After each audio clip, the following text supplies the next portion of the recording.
Let us all pray for a while right now. Let's begin to pray in the Spirit. Hallelujah. Prakasakataran. Rembedelebakasayalehaidu. Oh, malayala sayarada. Oh, mamabariala mariendo.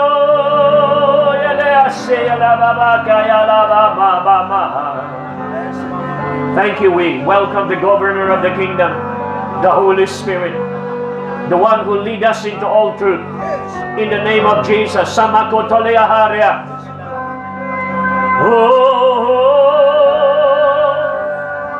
Yandolo bayele ke yare yare no yare bayaraba katalani yare. Siya la baba yare yare yare ka baba yaraba.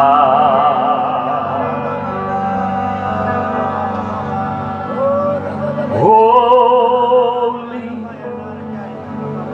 holy, holy is your name, for you are worthy, worthy. Let all the earth proclaim, for you are mighty, mighty. There is no God like you,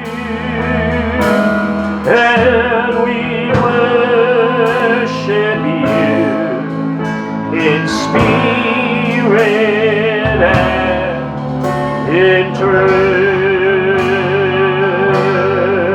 Oh, and you holy, worship Him. Holy as our God. Holy is your name, oh God, for you are worthy, worthy. Let all the earth proclaim, yes, you are mine. Hallelujah, the mighty God.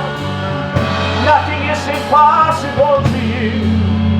There is no God like you, and we worship you in spirit and in truth. Hallelujah. Father, we thank you for your holy presence. Thank you for your angels being posted in four corners of this vicinity. Thank you, Father God, for the open heaven. Thank you for the authority and the governance of the Holy Spirit. I thank you, Lord, that you release the spirit of revelation and wisdom upon your people to build the house. We are your house, the ecclesia, the church, the body of Christ, that convening right now. We are right now convening to release the will of God, to decree the law of God on earth. We give you glory, we give you praise. In Jesus' name we pray. Amen. Palakpakan po natin ang Diyos. Hallelujah, hallelujah, hallelujah. Praise God. Now, sino po rito po yung senior pastor? Senior pastor, pastor kamay tayo. Senior pastor, okay, 1, 2, 3, 4, 5. 6, 7. Okay. Siguro mamaya lang po tayo mag-uusap after po nung lunch. Siguro mag-call lang tayo rito, no? Para makapag-usap po tayo mamaya-maya after po ng lunch. Okay? So, ngayon pong umaga, gusto ko pong i-share po sa inyo is one of the important function natin sa harap ng Panginoon. Lalong-lalo na po doon po sa realm of the Spirit. Now, lahat po tayo ay gustong gamitin ng Panginoon. Lahat po tayo ay merong gustong marating. Lahat po tayo gustong maunawaan ang ways ng Panginoon. Tandaan po ninyo, the Israelites sa Old Testament, they understand the hands of God, the power of God. When we say hands of God, it is the hand, how God move, how God do signs and wonders. But the Lord revealed His ways to Moses. Magkaiba yung ways, magkaiba yung hand. Ang nakita ng mga Israelite ay ang kamay ng Panginoon. Pero ang nakita ni Moses ay ang mukha ng Panginoon. So makikita natin na nakikipag-usap si Lord kay Moses face to face. Amen? Ang nakita lang ng Israelites ay yung galaw ng kamay, kapangyarihan ng Panginoon. Nakita nila yung kamay ng Panginoon sa 10 plagues sa Egypt. So, makikita po natin, in this time and season, meron po tayong mga nararamdamang challenges and struggles sa buhay, both in ministry and personal life. Nung ikaw ay pumasok as citizens of heaven or kingdom of God, you need to understand the law that being demanded of you once you entered into the kingdom. Amen. Meron pong batas ng langit, may batas ng kaharian na hindi katulad ng batas ng nasa lupa o batas ng bansang Pilipinas. Okay? Magkaiba po ang batas ng Pilipinas sa batas na naroroon sa Amerika. Maaring merong pagkakahawig, pero hindi po parehas. Are you here? Okay? So, makikita po natin na yung nakagawian mo rito sa Pilipinas, hindi mo pwedeng i-apply doon sa Amerika. Pagpunta mo doon, you will be oriented sa lahat ng batas na naroroon. Hindi ka po pwedeng kumilos doon na akala mo nasa Pilipinas ka. Dahil kapag kumilos ka na nasa Pilipinas ka, halimbawa nag-preach ka, huhulihin ka nila kasi may batas sila na hindi ka pwedeng mag-preach sa areang yun. That's right. Naunawan po ninyo? Amen. Okay.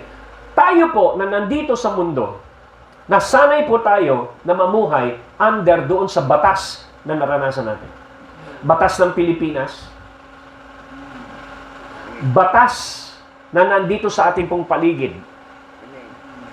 And even tayo po ay namamanipulate, nakokontrol ng mga tradisyon. Hello?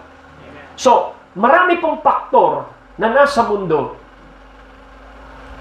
na natutunan natin at yun ay naging part ng ating belief system. Na kung saan hindi lahat yung accumulated belief system na yun na natutunan mo mula grade 1 hanggang college hanggang sa panahon na ito, hindi lahat ng natutunan mong yon ay nag-a-agree sa batas ng kingdom. Kaya nung ikaw ay naipanganak na muli, maraming tinatanggal si Lord sa iyo o ina-unlearn sa iyo si Lord para maunawaan mo kung paano mamuhay sa batas ng kaharian. Amen. That's why you are not just only citizen ng Pilipinas. First and foremost, you are citizen of the kingdom. Amen. At bilang citizen ng harian ng Diyos, alam mo dapat ang iyong legal rights at ang iyong commonwealth. Amen. Dahil ikaw ay nasa kingdom. Amen. Are you here? So dahil po dyan, kapag meron po tayong nire-resolve na problema, hindi po pwedeng nire-resolve mo yan sa sarili mong lakas. But you try to resolve it. Ikinilalagay mo yan sa kamay ng Panginoon. At pumupunta tayo saan? Sa trono ng Diyos. Nire-resolve natin yan sa trono ng Diyos. Alam niyo ba kung saan nagtatrabaho si Lord? Amen. Sa trono. Amen. At alam niyo ba kung paano siya magtrabaho? Isipin po ninyo ang isang judge. May dumadating sa kanyang mga legal complaints. Isipin po ninyo yung mga kaso na yon na pag-aaralan ng judge. At kapag ka nakuha yung pinail mong kaso, doon sa kung saan ka naka-assign.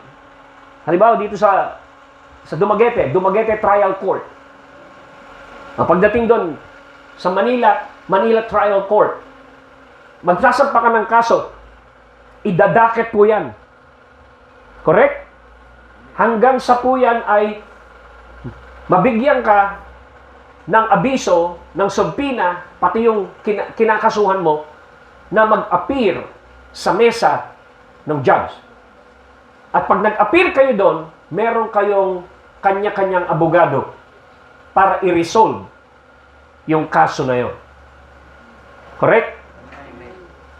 Doon ko po kayo dadalhin sa ganung klaseng mentalidad patungkol po dito how to fight the enemy at the court. Kasi pagka hindi po natin alam kung paano pong lumaban ng tama, nag-uubos po tayo, nagsasayang po tayo ng oras at lakas kasi hindi natin nilabanan ang tamang laban sa tamang platform. Amen. Hello? Amen. For example po, meron kang lupa. Ikaw may hawak nun. Hawak mo ang titulo. Pagkatapos, nung tinignan mo yung lupa mo, marami nang nakatayong squatter. At nung pinapaalis mo na sila, nagre-reklamo. Sila na yung nag-squatter, galit pa sa'yo. So, pwede mo silang labanan physically, pwede mo silang labanan ng batuhan, pwede kang matamaan sa ulo at ikaw'y dumugo. Pero, one way of fighting them is not hand-to-hand o combat na gano'n. Pwede kang pumunta sa korte, magsampa ka ng kaso ng demolition at ejection sapagkat wala silang karapatan na magtayo ng kanilang bahay doon. Yun ay mapapatunayan sa korte at pag napatunayan po yun, mananalo kayo sa korte. Pagka nanalo ka na sa korte, lalagyan niya ng utos yung pong demolition team at yung sheriff at sila po ang papalayasin. Wala kang makikitang muka ng mga taga-squatter na yon, kundi ang lalaban doon ay yung korte at yung batas. Hindi ka mababato, walang ka-effort, mapapalayas sila sa pamamagitan ng tamang proseso. Amen. Bakit minsan hirap tayo na matanggap yung dapat nating matanggap, yung ipinaglalaban natin sa warfare kasi hindi natin alam yung tamang proseso. Amen. Ngayon, sino po rito gustong malaman po yon? Okay, ang ibig sabihin nun, pwede tayong malate sa pagkain natin mamaya. Hindi ako magmamadali para ilatag po sa inyo ito. Para lahat po tayo, pag alis po natin dito, wala po tayong ibang pupuntahan ay kung hindi ang trono ng Diyos. Amen. Are you here? Amen. Kasi marami pong mga intercessor, hindi rin alam ito. Makinig ko kayo, wala pong gift of intercession. Wala kayong makikitang ganyan na gift sa Bible. Lahat tayo ay supposed to be manalangin. Amen. Hello? Okay. So, tingnan po natin yung ating pong pag-uusapan po ngayon. So, fighting the enemy at the courtroom. Okay? Oops. Nangyari dyan. Biglang nagalaw.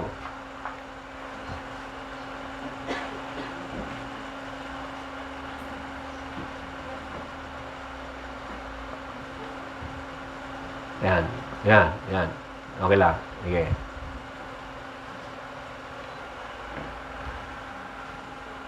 So kapag tayo po ay lumalaban, legally, hindi po pwedeng umangal ang kaaway. Bakit? Sapagkat meron kang basis ng pinaglalaban. Naalala po ba ninyo yung laban ni Lord sa Matthew 4 at si Satan? Nagsuntukan ho ba sila ron? Wala. Verbal. Nagbarilan ba sila? Wala. Wala, di ba? Ano ang kanilang basis ng pakikipaglaban? It is written. So, every time na si Jesus nagsasabi, it is written, hindi po pumapalag si Satanas. Nagsasubmit si Satanas doon saan? Sa it is written. Kaya kung ikaw ay hindi well-versed sa mga nakasulat, pwede ka matalo. By default, by technical. Amen. Hello? Paanong natalo ni Satanas si Eva? Kasi hindi well-versed si Eva sa word. Sabi ni Satanas, is it true na kapag kinain mo yan, mamamatay ka? Anong dinagdag? Ano sinabi ni Eva? Pag kinain po namin yan, even touching it, walang sinabi si Lord na pag hinipo mo, mamamatay ka. So, na-discover ni Satanas na hindi well-versed itong si Eva. That's right. Walang sinabi si Lord na pag hinawakan mo, mamamatay ka. Ang sabi, pag kinain mo. Correct? Amen. Hanggang sa nakapenetrate na si Satan sa utak ni Eva sa conversation. Okay? So, fighting the enemy at the court. I want you to see, huwag mo nang galawin, baka maggumulaw pa, okay na yan. I want you to see Isaiah 43:25. Pansinin po ninyo yung sinasabi ng Panginoon concerning Israel and the Lord.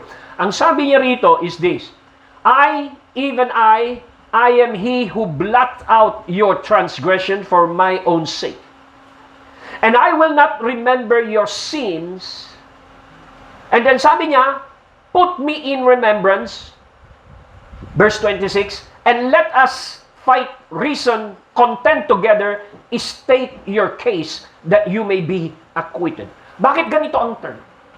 Bakit ang term ay kaso? Bakit ganun ang term?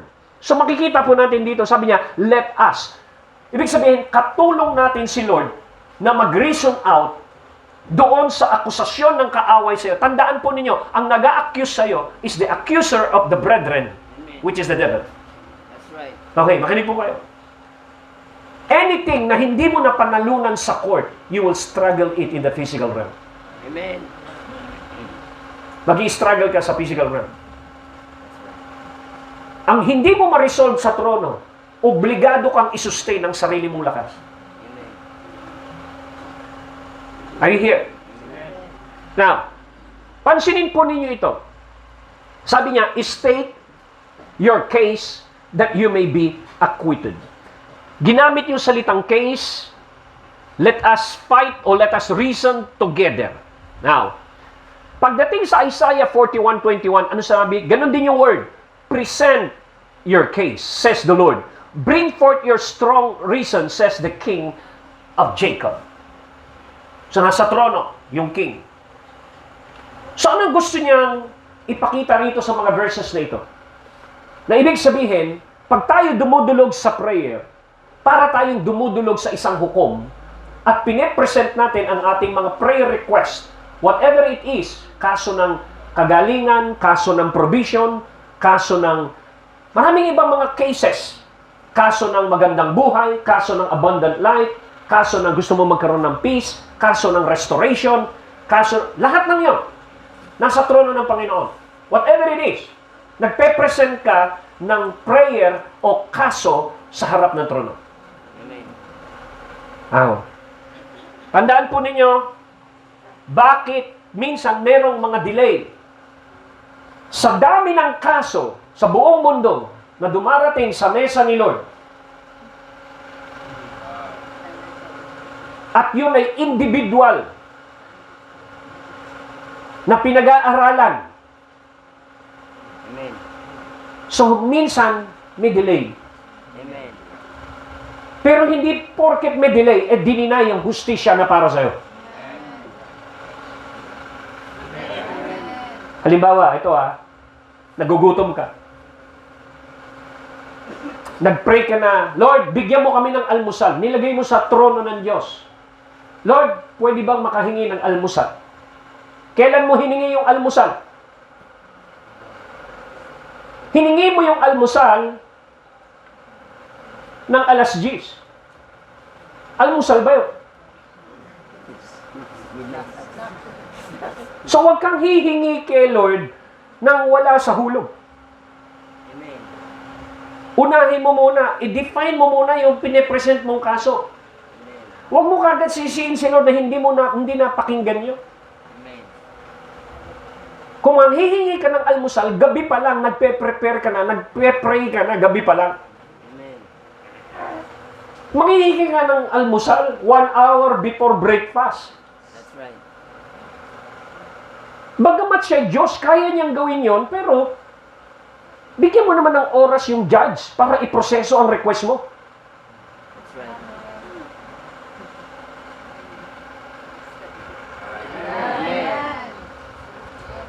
Tingnan po natin. Amen.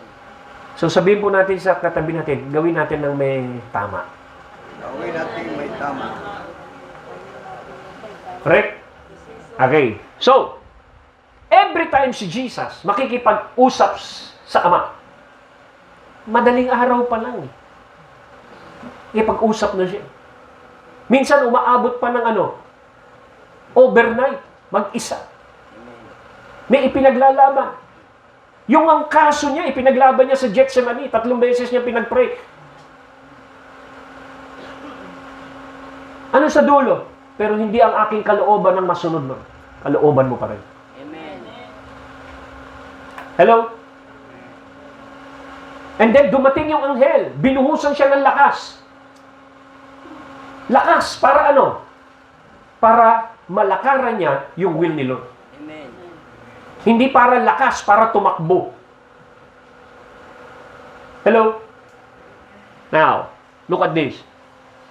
So the judge of heaven and earth is inviting us to appear in His courtroom. Iniimbitahan tayo na lumapit at doon natin isettle ang lahat ng dapat isettle. Amen. As a believer, your purpose in the courtroom of heaven is to make intercession as an ambassador of reconciliation. Sabi ng Bible, we have this ministry. Anong ministry? Ministry of what? Reconciliation. Kung paano nag-intercede si Jesus, kinonect niya ang makasalanang tao sa Diyos. He reconciled it by His blood. Amen. By His sacrifice. Amen. Hindi lang by His prayer. Nag-intercede siya ng kanyang lifestyle. Pag sinabing intercession, you live. You stand in behalf of others. Kaya nung siya ay nag-stand in behalf of us, He lived in the will of God in behalf of us. Amen. Hindi natin napiplease ang Diyos. But Jesus lived a life pleasing to God. Kaya nung siya ay nagpabaptize sa tubig, wala po siyang kasalanan para i-repent. Pero bakit siya nagpabaptize? Because He identified Himself as a sinner.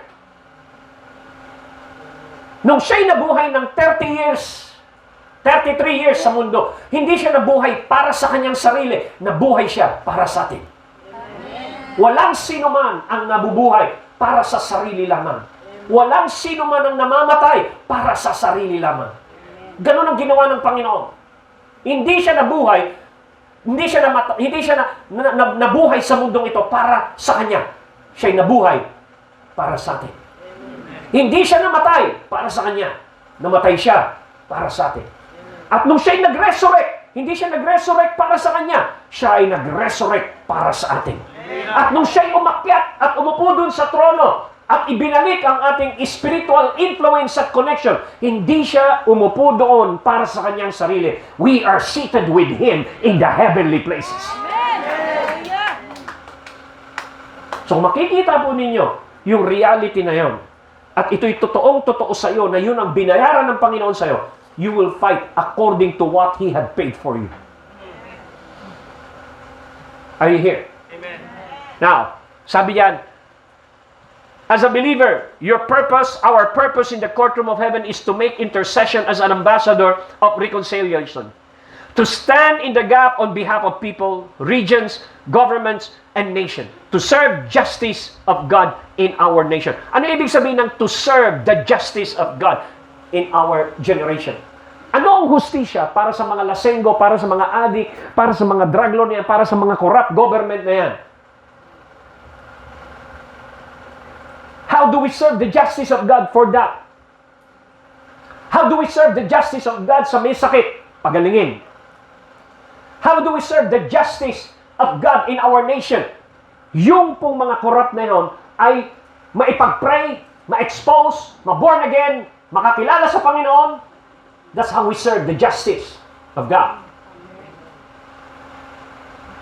Amen. Hindi lamang po sa area lang ng evangelization, ma-save sila. That's another part of justice. Save them. Yung pong salvation, kinuha sa salitang sozo. Nakasama po sa salvation ang healing, ang deliverance. So hindi lamang po ito yung basta mag-save lang sila. So makikita po natin dito na tayo ay agent of justice. Tayo po ay nagsaserve ng hustisya, ng langit dito sa lupa. Are you here? Amen.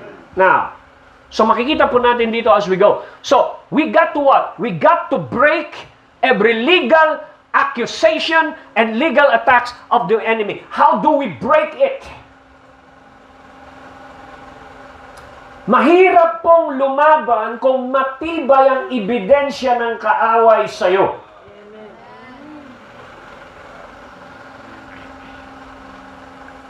Amen. Amen. Sabihin ng kaaway, hindi mo pwedeng pagpalain yan. Bakit? He's violator of your law. Anong law ang binayolate niya? Hindi siya nagbibigay ng tithes and offering. Ang sabi mo, kapag hindi siya nagbigay ng tithes and offering, ikaw mismo nagsabi, isasarado mo ang langit. Ganun po ang labanan sa trono. Amen.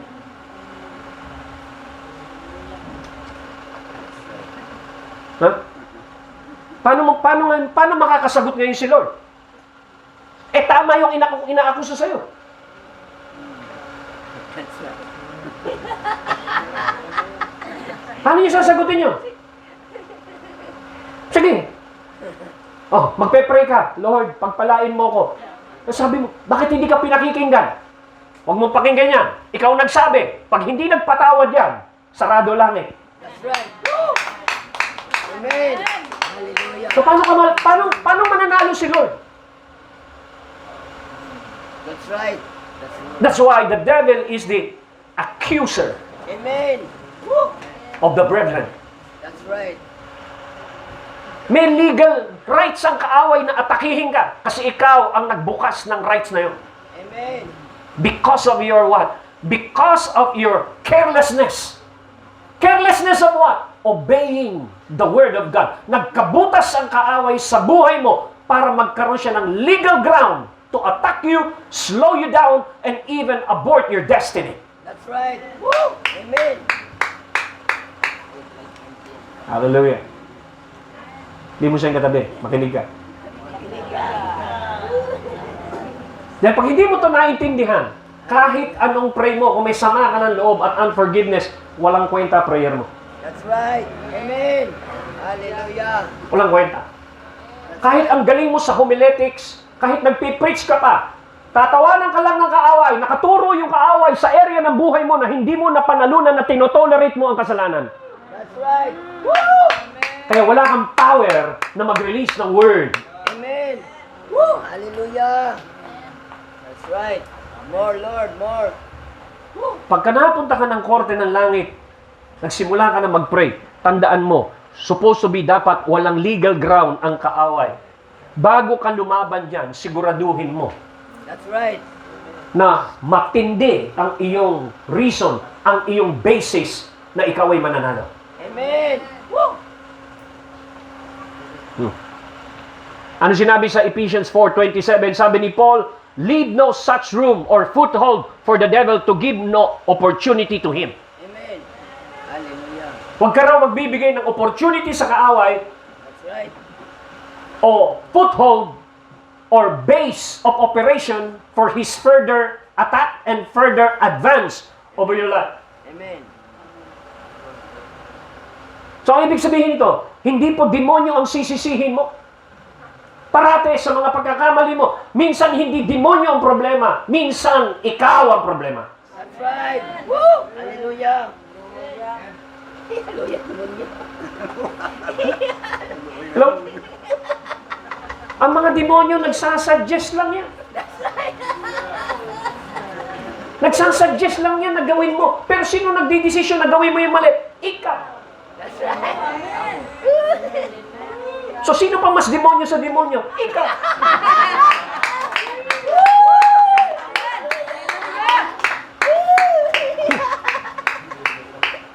Tapos sisisihin mo si Lord, Lord, ba't parang di mo ako napapakinggan? Paano kang pakikinggan? Eh may bitterness ka. That's right. Hallelujah. Leave no such room or foothold to the devil. Amen. Any sin that you tolerate is an invitation to the devil. Do not give him a platform to operate for further advance. Kaya sinasabi ni Paul, huwag mo siyang bibigyan na kahit katiting na inch. Ibig sabihin, bantayan mo ang sarili mo, manatili ka sa tamang posisyon ng righteousness, right standing with God. That's why righteousness cannot be shaken. Amen. That's why the throne of God is nakapundasyon sa righteousness. Righteousness and truth are the foundation of your throne. Amen. Hello? John 14:30, pansinin po ninyo yung position ni Jesus. Bakit walang power ang kaaway sa kanya? Tignan po ninyo ang position niya. Sabi niya, I will not talk with you much more. Bakit? Sinasabi niya ito. Sabi niya, for the prince, evil genius ruler of the world is coming. Amen. Dumarating daw. Saan? Para imbestigahan siya at alamin, tignan, pag-aralan siya sa bawat kanyang mga salita at buhay kung may butas si Lord para akusahin ng kaaway. Pero sabi niya, He has no claim on me. He has nothing in common with me. Jesus said, there is nothing in me that belongs to Him. And He has no power over me. Amen. That is a spiritual position na dapat nating tularan, na hindi siya nagbibigay ng butas ng kahit anong inch. That's why when the enemy sa buhay mo, akusahin ka man ng akusahin, walang saysay, maa-acquit ka parate sapagkat walang butas ang kaaway upang ikaw ay atakihin. Amen. Hallelujah. Hallelujah. That's why Paul served the Lord. I serve God with a clear conscience. We commend ourselves to God and to you. We serve God with a clear conscience. Amen.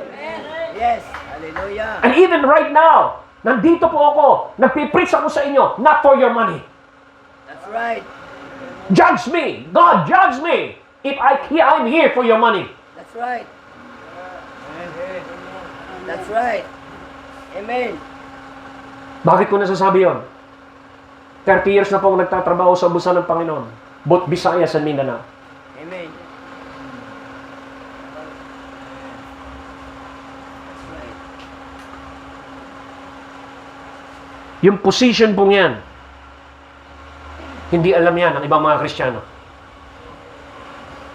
Tinotolerate nila yung mali, sinasabi nila, tao lang ako.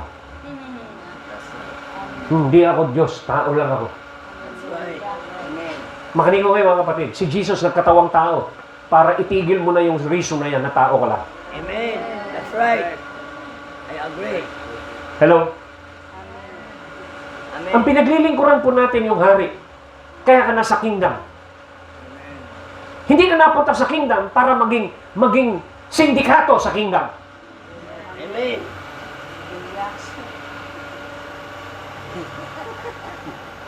Makinig kayo, kung anong sindikato sa kingdom, Pastor Association. Papasok ang isang malaking evangelist. may dalang pondo. Papasok sa pastor association. Ibibigay yung pondo doon sa mga pastor na yun. Magdala kayo ng mga unbeliever. Ito ang 100,000. Meron akong 10 milyon para sa crusade ng 3 araw. Yung 10 milyon na yun, makukurap ng mga pastor na yun. That's right. That's right. Hindi ko sinabing asosasyon ang dumagi kayo. Sinasabi ko asosasyon.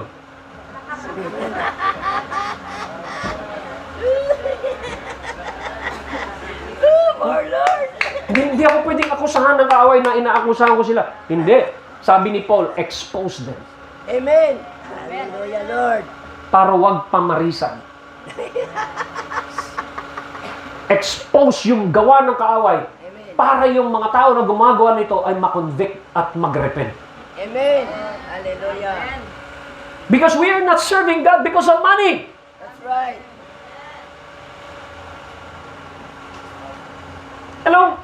Amen. Kasi kung pastor ka, nagsaserve ka lang para makasurvive na meron makain, huwag ka na magpastor, magtrabaho ka na lang, huwag mo nang gamitin yung church. That's right. Kasi, kung pera ang titignan mo sa church, magbabackslide ka lang. Amen. Dahil yung mga tao niya, hindi lahat yan nagbibigay ng tithes. That's right. Amen. That's right. Kahit mag-preach ka pa na mag-preach ng 100 taon ng tithes and offering, hindi yan magbibigay ng tithes. That's right.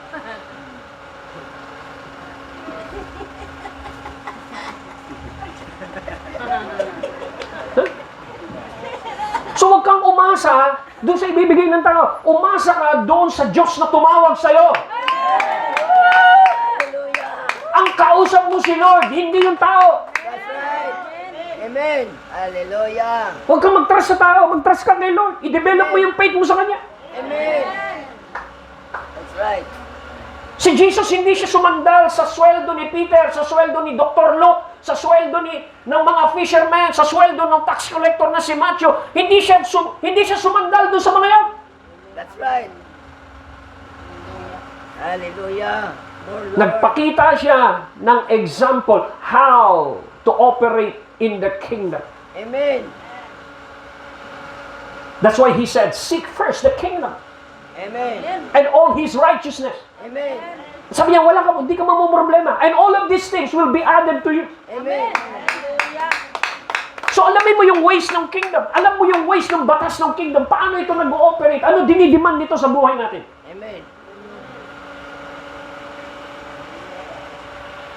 Sabi ni Lord, ito ang kanyang position. There's nothing in me that belongs to the devil. He has no power over me. Kahit si Judas na naghudas sa kanya, wala siyang sama ng loob kay Judas. That's right. Naghalikan pa nga sila sa Gethsemane. Amen. Hallelujah. O, di ba? Ano sabi ni Judas? Nag-kiss pa nga silang dalawa, di ba? Pero ni-expose niya. Bakit mo ako pinagkanulo sa isang halik? Bili mo na-pick up ni Jesus Christ yun. Kasi ang signal ni Judas para siya mahuli kung sino yung hahalikan ko, yun na yun. Wala naman sa usapan doon si Jesus eh. Paano niyang nalaman yun?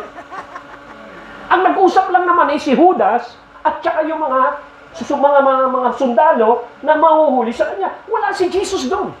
Pero bakit niya in-expose? Bakit mo ako pinagkakunulo sa isang halik?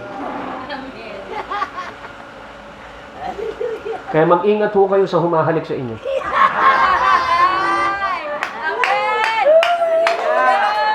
Bakit? Kasi ang tawag doon ay halik Judas.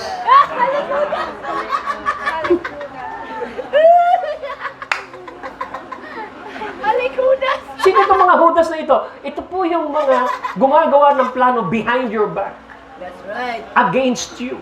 Amen. Kaya ang tawag doon, accuser of the brethren. Amen. At yung mga akasusisyon nila ay walang basihan. Amen. Kaya mangyayari yun, magpa-fireback sa kanila yun. That's right. Nakakatakot yung gano'n. Pag nag-fireback na yun, gugulat sila bakit gumugulo buhay nila. That's right. Because ang batas sa kingdom what you sow, What you reap. you reap. That's right. Amen. Tandaan po ninyo. Kaya kapag merong nag-persecute sa inyo, ano sinabi niya? Bless them. Amen. Huwag kayo magtanim ng sama ng loob. Bless them. Pagka nag-release kayo ng blessing, tatalbog sa kanila kasi wala sila sa position para ma-bless. Babalik yun sa blessing papunta sa iyo. Amen.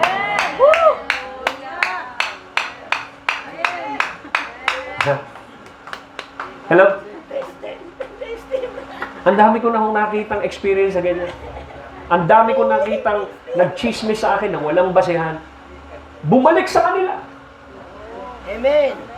That's right. Nagkawindang-windang yung buhay nila at yung kanilang ministry. Amen. Why? That's right. Kung magkakaso ka, siguraduhin mo matibay ang ebidensya. Amen. That's right. Kasi baka mabaliktad. Amen. Di ba? Kaya, pag nagsampa ka ng kaso, magsasampa rin yung kabila ng counter case. Pag kasinong natalo doon at napatunayan, lahat ng gastos ng abogado nyon, ikaw magbabayad. Tapos meron ka pang danyos, damage. Hallelujah. Napatunayang nagkasala ka at nanira ka, kukunin sa'yo yan, pagbabayaran mo yan. Amen. Hallelujah. Kaya wag na wag kayong magsasalita ng kahit anong paninira Amen. dahil hindi kayo judge. That's right. Hello? Amen. Kaya kung di ako nagsasalita doon sa mga nila, okay pa, magsira pa. Bakit? You wait. That's right. Amen. Hallelujah. Hallelujah. Sabi ni Lord, hindi ka judge eh. That's right. So keep your mouth shut. That's right. Amen. Alam niyo, maraming pagkakataon na pwedeng patayin ni David si Saul. Gumupit pa nga ng ano eh. Sabi ng mga kasama niya, Haring David, pagkakataon mo na, ilang beses na, tignan mo, baka kalooban na nilo ito, patayin mo na. Hindi. I will not touch the anointed. Amen. Bahala si Lord yan. Amen. So what happened? Sa dulo, hindi si David ang pumatay. That's right. Namatay si Saul sa sarili niya sword. That's right. Amen. At siya namatay sa sarili niyang sword. Inani niya na lahat ng kanyang tinanim. Amen. Anong ginawa ni David nung namatay si Saul at si Jonathan?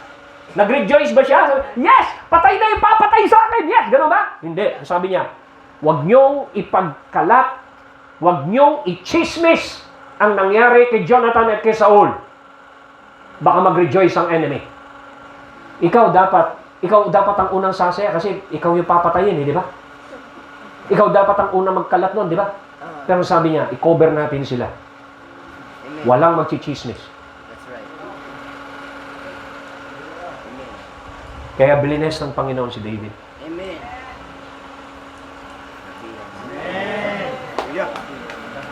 Hindi niya nilagay ang hostisya sa kanyang kamay. Amen. He waited on God. Amen. Can you hear? Pansinin po ninyo, no? During the reign of David, pansinin po ninyo, 2 Samuel 21 verse 1. During the reign of David, there was a famine for 3 successive years. So David sought the face of the Lord. The Lord said, "It is on account of Saul and his blood-stained house. It is because he put the Gibeonites to death." Pansinin po ninyo pumunta si David sa hukuman ng Diyos at tinanong si Lord at ang sabi ni David kay Lord, Lord, bakit po kami merong famine? Bakit may tagutom sa amin 3 taon na? May kasalanan ba kami sa'yo? May kasalanan ba ako sa'yo? Sinagot siya ni Lord, wala kang kasalanan, wala rin kasalanan ng ibang kasalanan. Ang may kasalanan ay si Saul. Bakit, Lord? Anong kasalanan niya?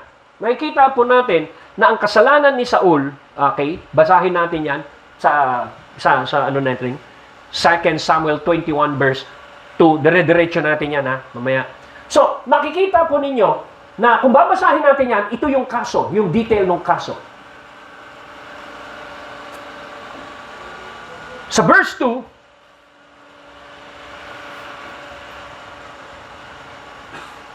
so sabi rito, it is on account of Saul and his blood-stained house. Kasi ang background nun, kung titignan po natin, way back sa panahon ni Joshua, chapter 9, nung nagko-conquer na si Joshua doon sa buong sa buong Promised Land, nagpanggap yung Gibeonites na taga-malayong bayan. Nagdala ng mga bulok na tinapay para ebidensya nila na galing sila sa ibang bayan, para hindi sila i-conquer at talunin ni Joshua.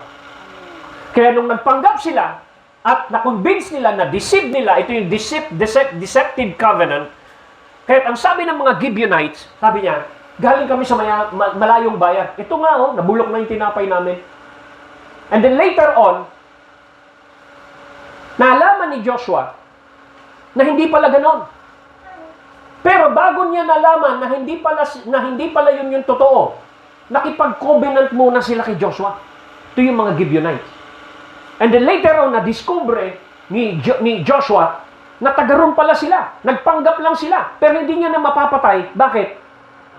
Kasi nag-covenant na. So meron ng contract.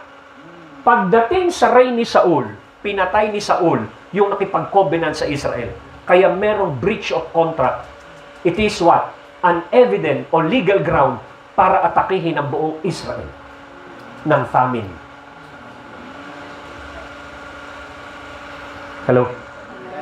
Isipin po ninyo, bakit ang mga patriarchs at bakit yung ibang mga kings ay nagpe-pray ng ganito, Lord, patawarin mo ang kasalanan ng aming mga ama. Bakit? Kasi merong effect yun sa generation. That's right. Di ba kapag sumamba ka sa Diyos-Diyosan, ilang generation yun? Ang bibisit ni Lord, 3rd and 4th generation. Na meron siyang legal ground na atakihin ka, pahirapan ka, kasi yung mga ninuno mo nagkasala. Amen. Hallelujah. Ano nangyari dito? Sabi niya, the king summoned the Gibeonites and spoke to them. Now, the Gibeonites were not part of Israel, but were survivors of the Amorites. The Israelites had sworn to spare them, but Saul, in his zeal for Israel, Judah, had tried to annihilate. Verse 3. Sabi niya, David asked the Gibeonites. So, nakipagkasundo siya. Inayos ni David yung breach. Inayos ni David yung kaso. Anong ginawa niya? David asked the Gibeonites, what shall I do for you? How shall I make atonement so that you will bless the Lord's inheritance? Amen.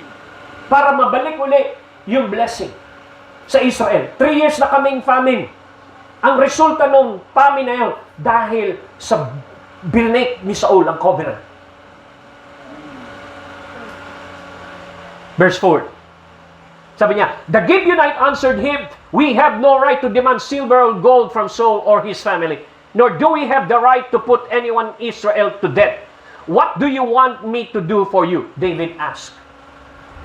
Verse 5, sabi niya, they answered the king, as for the man who destroyed us and plotted against us, so that we have been disseminated and have no place anywhere in Israel. Verse 6, sabi niya, let 7 of his male descendants be given to us to be killed, and their bodies be exposed before the Lord at Gibeah of Saul, the Lord's chosen one. So the king said, I will give them to you. Verse 7, the king spared Mephibosheth, son of Jonathan. Bakit na-spared si Mephibosheth? Kasi merong covenant si David kay Jonathan, at yung covenant ni David kay Jonathan na proteksyonan si Mephibosheth.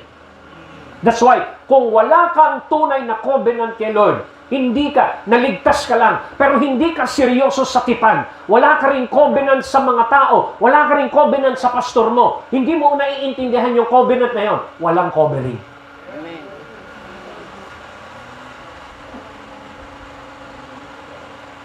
Tindihan po ninyo yan. The moment you speak against negative things against your leaders, you are breaking the covenant. Gumagawa ka ng open breach for an open attack for your life. Amen. Because the oath before the Lord between David and Jonathan, son of Saul. Verse 8. Ang sabi dito, but the king took Armoni and Mephibosheth, the 2 sons of Abiah, Rizpah, whom had born to Saul, together with the 5 sons, Saul's daughter Merab, born to Adriel, Barzillai, the Meholatite. Verse 9. He handed them over to the Gibeonites, who killed them and exposed their bodies on the hill. All 7 of them fell together. They were put to death during the first days of the harvest, just as the barley harvest was beginning. Verse 10. Pagkatapos po nun, the Rizpah, daughter of Aiah, took sackcloth and spread it out of herself on a rock. From the beginning of the harvest, still rain poured down from the heavens to the body. She did not let the bird touch them by day or wild animals by night. Verse 11.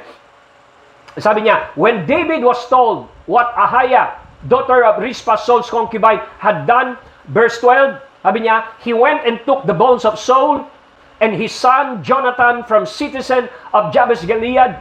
They had stolen their bodies from public square at Bethshan, where the Philistine had hung them after they struck Saul down to Gilboa. Verse 13, David brought the bones of Saul and his son Jonathan from there, and the bones of those who had been killed and exposed were gathered up. Verse 14, ang sabi po riyan, they buried the bones. So, ibig sabihin, napatay na lahat ng mga descendants na yon, pinatay na-serve na yung justice, nabayaran na yung utang. So, anong sinabi? Ibinilibing niya na yung bone ni Saul at ni Jonathan sa tomb ni Saul, the father of Kish, Sela, Benjamin, and did everything the king commanded. After that, na na-resolve yung problema, ang sabi doon, God answered prayer in behalf of the land. Isipin po ninyo, bakit sa buhay ninyo at sa buhay natin at ang iba, bakit ang tagal na namamayani, na naghahari ang poverty sa buhay mo? Bakit naghahari yung mga bagay na ganyan? Sapagkat merong butas na ginawa ang kaaway para siya ay legal na atakihin ka. Amen. Huwag mo siyang bibigyan ng kahit anong inch o butas. Dahil makikita niya sa buhay mo na mali ang motibo mo sa pagpapastor, maghihirap ka bilang pastor. Amen. Pag nagpakita ka kay Satanas na mukha kang pera sa ministry, I'm telling you, hindi ka magiging effective na pastor kasi tatapalan ka lang ng love gift at pera. Right. Madidiscern yan ng kaaway. Si Jesus inopera ng buong mundo. Amen. Ikaw pa kaya? Amen. Right. Amen. Hello? So itama natin yung mga puso natin sa paglilingkod kay Lord. Amen. Maglingkod tayo na merong clear conscience. Magpasalamat tayo kung magbibigay ng love gifts yun, ng tithes. Pasalamat ka kay Lord, pasalamatan mo rin siya. Pero huwag mong gawing Diyos yung pera. Amen. Huwag mo ipagpalit si Lord sa pera. Amen. Si David doon nasira. Alam ni David, may track record si Lord sa bawat laban. Si Lord ang nagpanalo sa kanya. Pero sa dulo, nung yumaman na siya, nagsimula siyang mag-trust sa chariot, sa military might. Saktan si Lord doon. Nagpadala ng anghel. Pumapatay na 1,000. Kada wasiwas ng anghel na yun, 1,000 ang namamatay. Sabi niya, ako na lang ang patayin mo, huwag mo nang patayin yung tupa.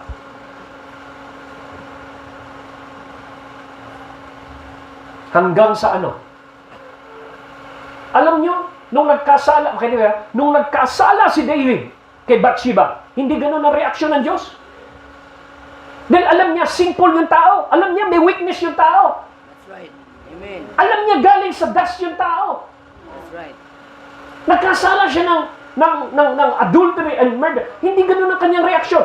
Pero, nung ipinagpalit niya si Lord doon sa sa lakas ng sandatahan, more than that, na alam mo na sa bawat chapter ng buhay mo, na relasyon natin, ako ang nagpanalo sa lahat ng laban mo. Pagkatapos, pinagpalit mo ako rito sa Diyos-Diyosan ng military might. Kaya meron kanta si David, some trust in chariots, some trust in horses, but we will remember the name of the Lord our God. Dapat mong i-acknowledge na meron kang alam at lahat ng track record ng chapter ng buhay mo. Si Lord ang gabay mo. Si Lord ang nag-provide. Si Lord ang nag-ingat. Si Lord ang nag-provide. Bakit mo siya ipagpapalit sa lakas ng tao? Bakit mo siya ipagpapalit sa lakas ng temporary things? That's right. And that is tantamount to spiritual adultery. That's right. Hallelujah. Are you here? Amen. Kaya sabi ni David at that time, dali-dali siya. Sabi niya, anong gusto mo? Dahil nagkasala ka sa akin, pinagpalit mo ko. Mamatay sa sarili, mamatay ka? Kaaway? Pamin? O mahulog ka sa kamay ko? Sabi ni David, mahulog na lang ako sa kamay mo. Dahil alam ko, merciful ka. Amen. Kita mo niyo yung kwento na yan? So you begin to see na nung nagpadala na si Lord, huminto na yung anghel doon sa threshold ni Arona. Sa kanya sinabi, madali, pumunta ka doon, bilhin natin yung threshold na yun. Maglagay tayo ng altar doon. Ayaw pa ngang ibenta yun ni Arona. Gamitin nyo na mahal na hari para sa worship. Gamitin nyo na. Hindi. I will not give unto the Lord that cost me nothing. At dun lang huminto yung pagpatay ng anghel ng libo-libo nung nagtayo si David ng altar. Are you here? So makikita natin dito na sinabi rito, doon pa lang ay huminto na yung sumpa ng famine kasi nabayaran na ang danyos. Amen. Tignan po ninyo ito sa Luke 18:11. So, Luke 18 verse 1. So, also Jesus told them the parable to the effect that they ought always to pray and not to turn coward or faint or lose heart and give up.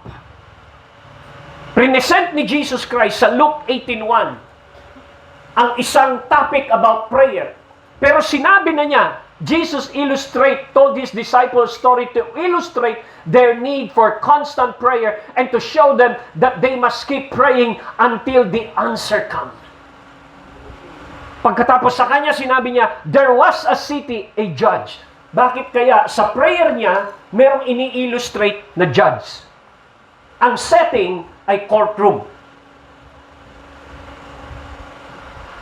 Sabi niya rito, there was a judge, he said, a very godless man who had a great contempt for everyone. A widow of that city came to frequently appeal for what? Justice. Dahil inaakusahan siya, inaatake siya ng kaaway. At yung kaaway dito, hindi sinabi. Pansinin nyo, against a man who came to him frequently.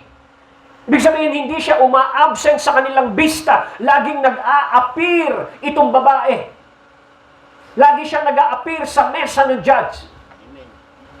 Alam nyo, pagka 3 beses kang hindi pumunta sa summon ng judge, yung kaso mo hindi maayos, it will be dismissed. Maraming mga saints, hindi nag-a-appear, hindi masipag mag-appear sa prayer, sa trono ng Diyos. Kaya anong nangyayari? Tumatagal yung kaso nila. That's right. Amen. Gusto mong mapadali? Sinabi ni Lord, constant prayer. Hindi yung nag-pray ka ng 1 linggo, gumib up ka, napakiramdam mo, hindi ka pinakinggan ng Diyos.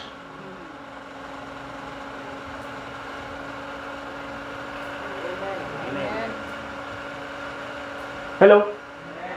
So, ang essence, sinasabi ni Lord, pag nag-pray ka, nagsimula ka ng prayer, hindi ka titigil hanggat hindi dumarating yung answer. Kahit 1 taon pa, madelay yung answer, hindi ka titigil ng constancy. You will be constant.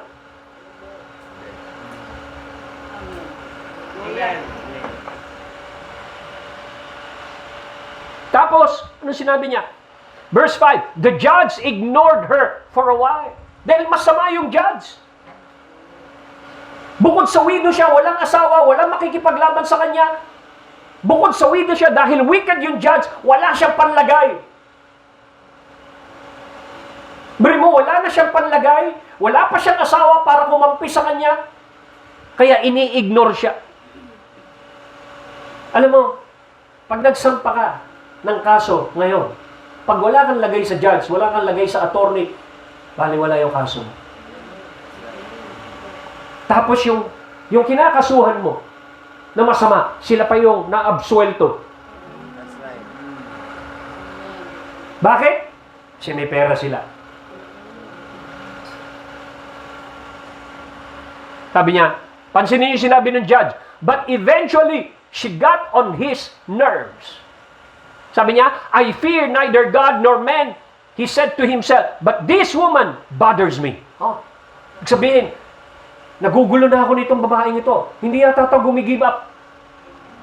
Ano nangyari, sabi niya, yung judge ang gumive up, hindi yung babae. Sabi niya, I fear neither God nor man. He said to himself, but this woman bothers me. I'm going to see that she get justice, for she is wearing me out with her constant coming. Napapagod na ako sa kanyang patuloy na pagdating dito. Bari mo, bumigay yung judge sa kanya. Yung wicked judge, bumigay. Ngayon, ito po yung nakakaano rito. Ang sabi po rito, then the Lord said, if even an evil judge can be worn down like that, don't you think that God will surely give justice to His people who plead with Him day and night? Ano ibig sabihin niya? Kung yung wicked judge napagod, bumigay, sa isang request lang na isang widow, napagod siya, nag-paint siya.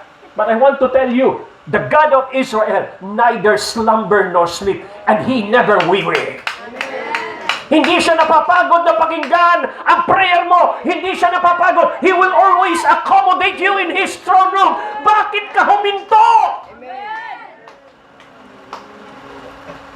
Sabi niya, kung yung wicked judge na yon, para alam niyo, sinasabi niya ito, para siyang isang kalamansi na pumipiga yung widow ng honey. Pag piniga mo yung kalamansi, dapat maasim yon. Pero itong widow na ito, gustong pumiga ng honey out of kalamansi. Imposible yun. Itong wicked judge na ito, gustong pigain itong babae sa prayer na ibigay ang hustisya. Nakapagbigay ng hustisya, yung wicked judge, sabi niya, bakit hindi mo i-apply yung constancy na yan sa akin na mabuti na Diyos? Amen.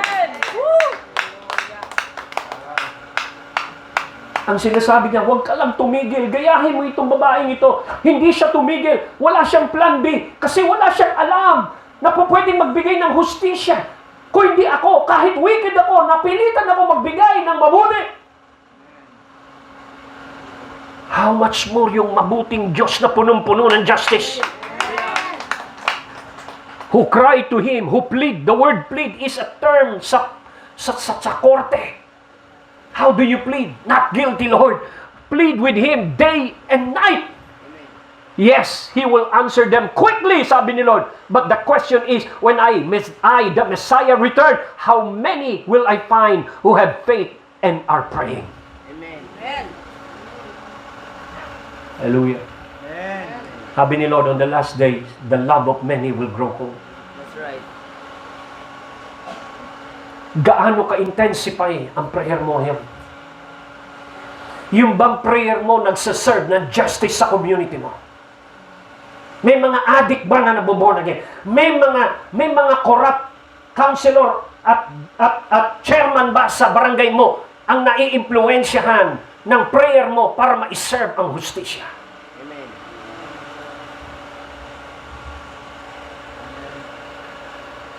So we need to understand this. Kaya dapat po nating seryosohin paanong labanan ang kaaway sa trono, sa courtroom. Dapat alam mo ang mga pangako ng Diyos. Like 2 Chronicles 7:14, if my people who are called by my name shall humble themselves and pray and turn from their wicked ways, I from heaven will heal and forgive their sins, and I will hear their prayer and heal their land.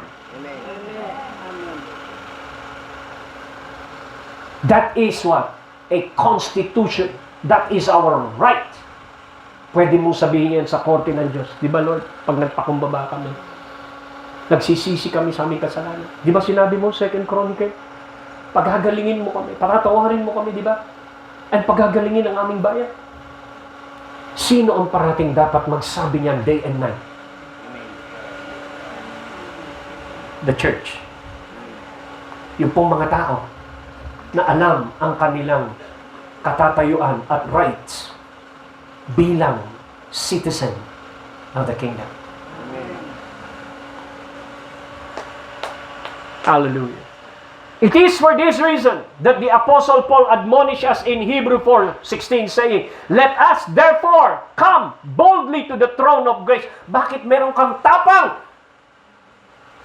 Matapang ka not because of your righteousness, because there is no righteous. Everyone had sinned. So bakit ka matapang? Chapter 4, bakit ka matapang? Dahil sa dugo ni Kristo na nabubok sa krus. You are coming boldly not because of your righteousness. You come boldly because of His righteousness. Amen. The great high priest na naglagay ng dugo sa mercy seat. Kaya nung siya'y namatay, nahati na ang curtain sa temple. Binuksan. Bakit binuksan? Sabi niya, pwede na kayong pumasok. By His blood, a new living way. Ibig sabihin, pwede nyo nang i-present ang inyong kaso sa hari ng mga hari. Amen. Hallelujah! That's why that is what? We have access because of the blood. Come boldly to the throne of grace, throne of power, that we may obtain mercy and find grace to help in time of need. Amen. Bakit? Bakit sa trono? Bakit? Kasi pag hindi yan na-release sa trono, makikipag-away ka sa squatter. That's right. Pero kapag ang trono ang nag-release, yung sheriff ang magpapaalis sa squatter. Amen. Amen. Nung nag-pray at nag-intercede ang church para kay Peter, wala silang sapat na army para lusubin ang palasyo ng kulungan ni Peter. Wala sila noon. Pero tumagos ang kanilang prayer sa langit hanggang sa nag-deploy na si Lord ng anghel. Pagdating ng anghel doon, naglaglagan na lahat ng tanikala ni Peter, nagbukasan ng mga pinto hanggang sa dinala ng anghel. Sa mga nagpe-pray, kumakatok na special delivery ng anghel si Peter. Sa sobrang excitement ng mga tao, binuksan. Si Peter na sa pinto. Sabi ng mga tao, baliw ka ba? Paano mapupunta dyan si Peter? Kita ko niyo, nagpe-pray sila, pero wala silang expectation na lalaya si Peter. Kasi, masyadong mahigpit yung bantay. 4 yun. Ang ginawa lang nila ay mag-pray lang ng mag-pray. Hindi nila napansin yung kanilang prayer, tumagos na sa langit. Amen. Corporate prayer ang ginawa nila. Pansinin niyo, bago sila dumating sa intensified prayer, meron munang isang sitwasyon bago sila pumunta sa ganong klaseng desperation ng prayer. Napugutan ng ulo si James. That's right. Nung napugutan ng ulo si James, wala silang magawa. Tapos nung hinuli si Peter, naalala nila, naku, napugutan ng ulo si James. Si Peter huli. Na-slow down lang dahil sa Passover. Anong gawin natin? Pray tayo! Pray tayo! Alam niyo, doon nila na-discover yung power ng prayer. Pero ang kabayaran ng pagkakadiscover ng power of prayer, kailangan mo nang mapugutan ng ulo si John, si James.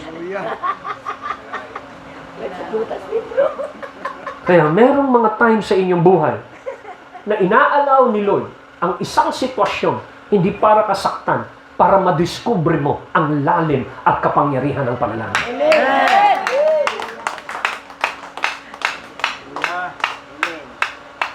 Hello? Pero huwag ka nang, makinig kayo, huwag ka nang mag-antay pa ng mga sitwasyon na yan. That's right. I-intensify mo na yung prayer. 100% kagad. Huwag 50%. 100% kagad. Urgency kagad. Amen. Hallelujah. Kailangan yung prayer hindi maligamgam. Umaapoy kagad. Apoy agad. Amen. Amen. Lahat. Alam mo, kapag nag-pray ka, meron kang 10 milyon sa bangko. Lord, tinataas ko si ganito. I pray. Lord, ikaw pong manguna. May 10 milyon ko kasi. Pero pag wala kang pera, Lord! In the name of Jesus! Ang tindi ng prayer mo. Kumukulong.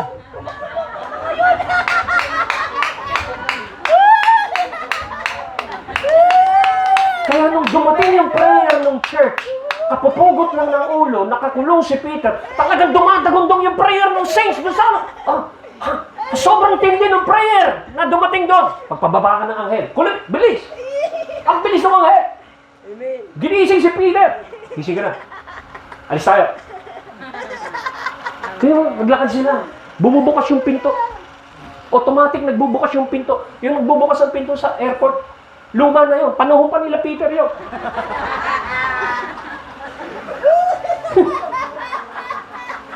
No, huling-huli na ang mundong ito. Very advanced ang kingdom. Kaya mo, magte-text ka. Magte-text ka sa, where na yun? Dito na mi. Manghang-mangha tayo rito. Eh, ano yung technology ng kingdom? Sabi ni Lord, while they are still praying and speaking, I will answer. Amen. Mas mabilis. Hindi sasalita ka ng mga answer na sila. Amen.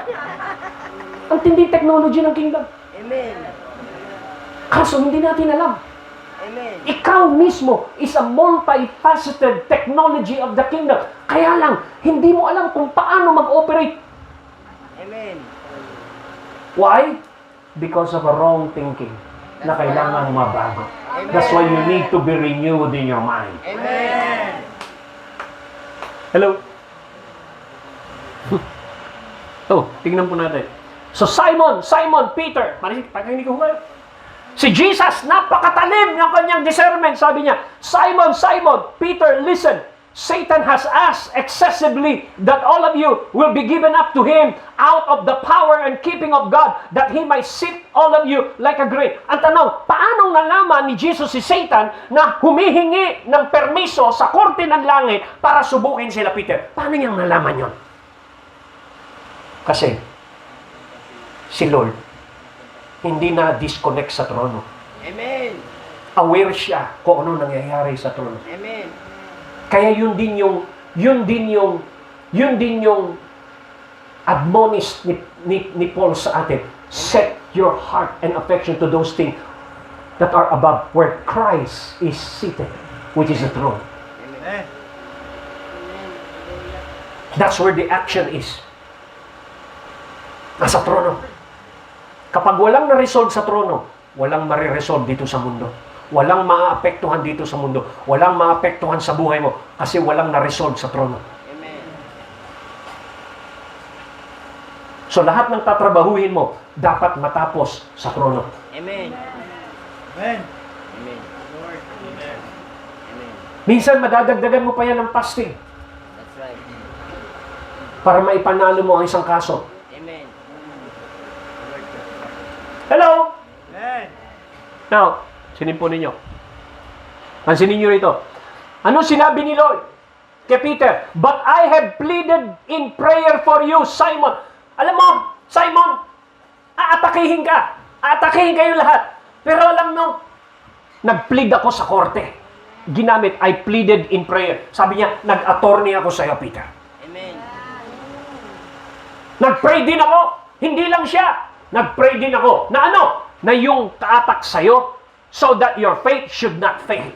Ay, nagpray ako doon na hindi ka totally mawala na katulad ni Judas, kung hindi ikaw ay ma-preserve ang iyong faith. So when you have repented and turned to me again, ibig sabihin sa realm ng Spirit,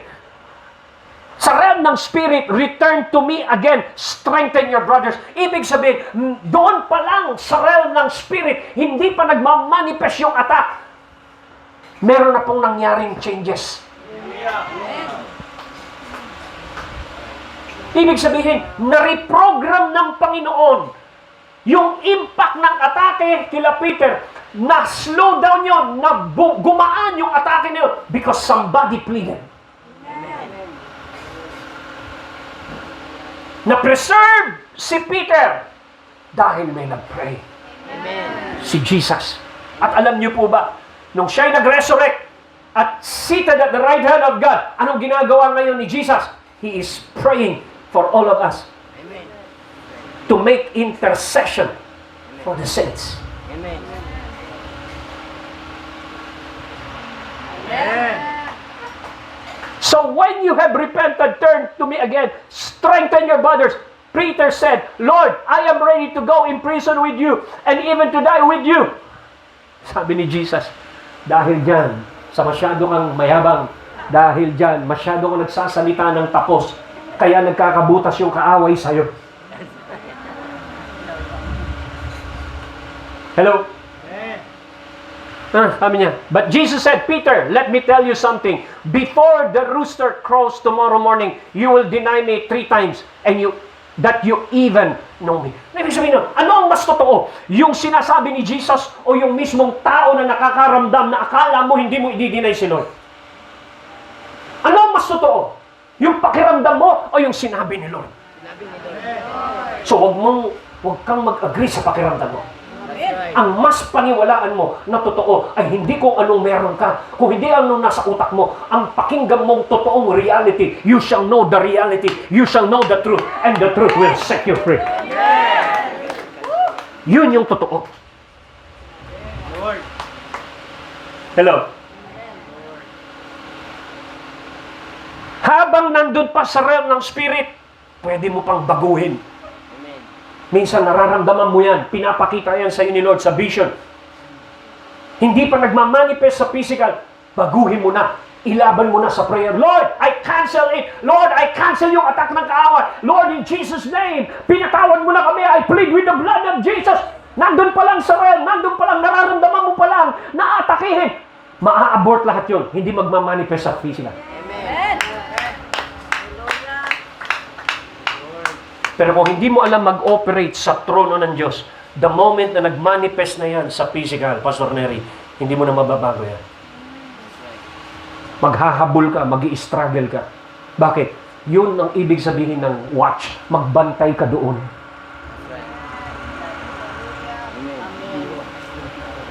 Yun ang ibig sabihin ng watch.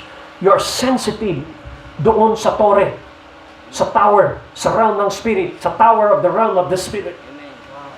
Kaya sabi ni Lord, I have set watchman on your wall. Bakit wall? Mas mataas yun kaysa sa normal na wall. Kasi yung wall na nandito, tapos meron pang maliit na tower doon. Yun ang sinabing watchman.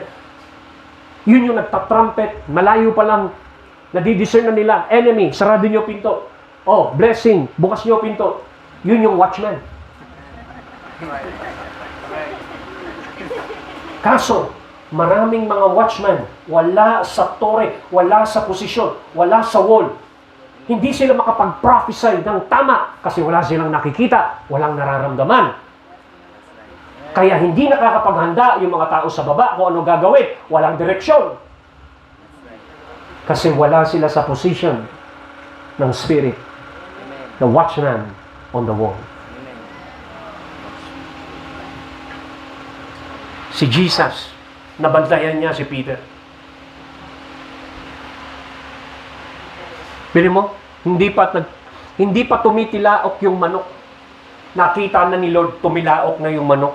Hindi pa dinidinay ni Lord si Peter, dininay niya na doon sa realm na yun. Amen. Hello? Si Judas hindi niya pinag-pray. Kaya yun, nagpakamatay.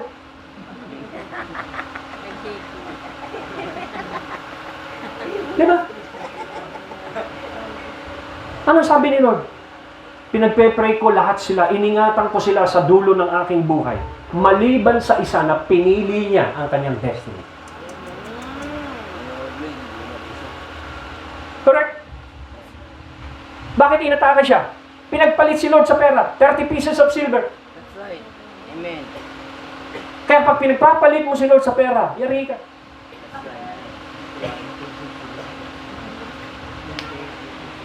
That's right. Amen. So, tingnan po ninyo, doon sa chapter 1 ng Job, anong nangyari diyan? One day, the members of heavenly court, may korte, may heavenly court, came to present themselves before the Lord. And the accuser, Satan, came with them. Nakakapasok sa korte. Ano sinabi ni Lord sa kanya? Saan ka nanggaling, Satanas? Where have you come from? The Lord asked Satan. Satan answered the Lord, I have been patrolling the earth, watching everything that's going on. Pinapatrol ko pala niya. Pinagmamasdan ka, Pastor Larry. Pinagmamasdan ang buhay mo. Tinitignan niya kung mabubutasan ka niya. Para kapag may butas ka na, pupunta siya doon sa korte. Ito yung anak mo.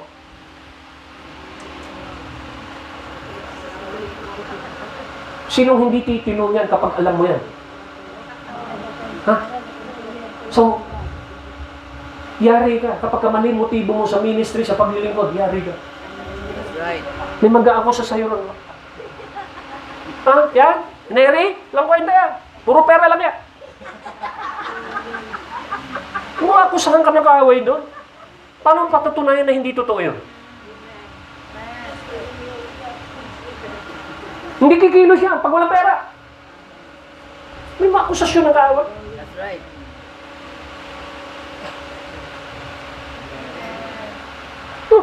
Ano sabi niya, watching everything that's going on. Nagmamas na kanya.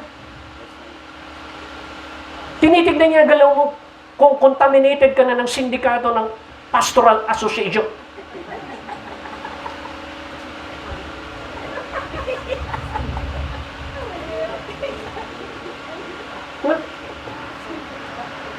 Sabi sa verse 8, Then, the Lord asked Satan, sabi niya, have you noticed my servant Job? Yung anak kong si Job, righteous siya. Nakita mo ba? Ano sabi ni Satan? He is the finest man in all the earth. Pinagmamalaki ni Lord si Job. Sabi niya, he is blameless man. Wala siyang pwedeng i-blame sa kanya. Of complete integrity. So, pinagmamalaki ng Panginoon.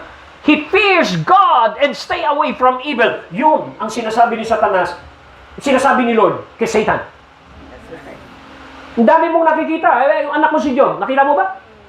Ang dami mong inaakusahan dito. Yung anak mo si Job, di mo nakikita. Hallelujah. Kita ko ninyo yun, nasa korte ho sila. Di ba? Ano sabi ni Satanas? Ito ang sabi ni Satanas. Satan replied the Lord, Yes! May integrity siya, blameless siya, okay siya. But Job has good reason to fear God. Meron siyang dahilan. Bakit naglilingkod siya sa'yo? Bakit kanya pinaglilingkuran? Bakit? Kasi you have always put a wall of protection around him. Si Satanas, alam niya na may wall of protection. Ikaw, hindi mo alam. Kaya hindi ka nagpapasalamat.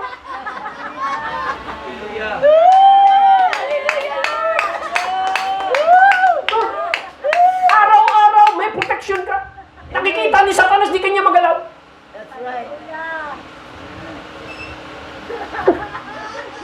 Sabi niya, meron kang wall of protection na nilagay sa kanya, sa kanyang home, at pati sa property niya. Ano sabi ni Satanas? Nakipag-bargain, sabi niya, You have made him prosper in everything he does. Pinayaman mo siya ng pinayaman. Look how rich he is. Ang yaman na niya, Sabi niya, verse 11, But reach out and take away everything he has, and he will surely curse you to your face. Tanggalin mo yan for a while. Bigyan mo ako ng pagkakataon na atakihin mo yan. Susumpain ka niyan. Pagpapalit ka niyan. Kita niyo yung labanan doon sa korte? Sabi ni Lord, all right.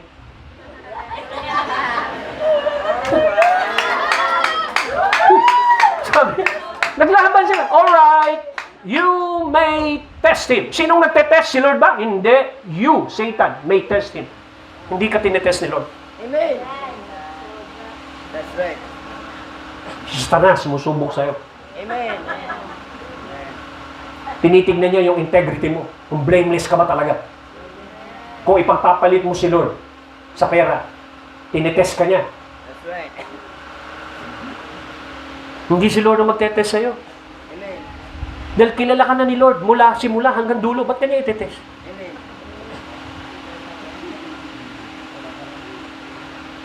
Hello? Anong nangyari kay Abraham? Pag ang test galing kay Lord, ang purpose nun, promotion. Amen. Pag ang test galing kay Satanas, ang purpose nun, destruction. That's right. Amen. Amen. Hello? Kaya kita nyo nung na-test si Shadrach, Meshach, Abednego, nagtagumpay sila. Anong kasunod? Promotion. Amen.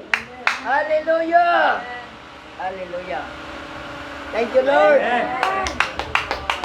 So kapag ka meron, makinig ko kayo, kailangan ma-discern mo na yung nangyayaring gulo sa buhay mo is a test or the destruction of the devil. That's right. Ha? Yung nangyari kay Jonah, resulta yun ng kanyang disobedience. That's right. Hindi testing ang tawag doon. Ang tawag doon, consequence. That's right. Oh, amen. That's right. Hallelujah. Si David, nag-pray pa, Lord, buhayin mo yung anak ko. Namatay. Bakit? Consequence yun ng kanyang kasalanan. That's right. Hindi testing yun. That's right. Amen. So alamin mo, kung yung nangyayari sa'yo, consequence, get rid mo yung kasalanan na yan. Para matigil yan. Pero kung alam mo, wala ka namang kasalanan, nararanasan mo yan, mag-rejoice ka. Bakit? Dahil qualified ka para ma-promote. Hallelujah. Thank you, Lord God. In the name of Jesus. Sino ito maraming naintindihan? Amen. Hallelujah.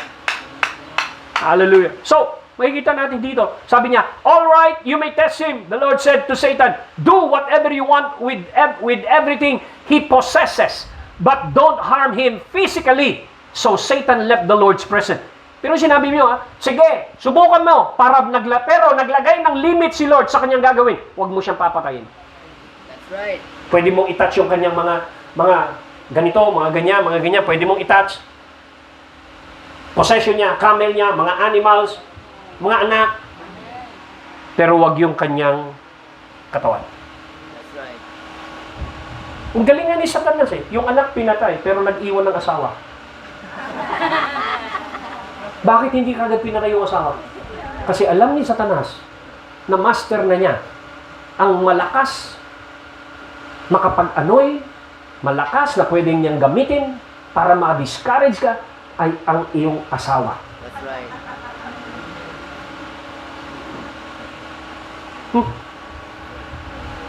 Oh, ba't yun na nahimik? Hindi ba totoo yun? Hallelujah. So para hindi magamit yung asawa mo, dapat nagsasubmit siya sa gobyerno. Amen. Gobyerno ng Panginoon. Amen. Why? Submit to your husband. Amen. Husband, love your wife. Amen. Yun yung protection, yun yung covering ng bawat isa. Na nagkakaintindihan kayo sa purpose, bakit kayo nagpakasal. Nagpakasal kayo para i-serve ang same purpose. Amen. Amen. So, Revelation 12:10. Then I heard a loud voice in heaven say, now we have come the salvation and the power of the kingdom of our God. Why?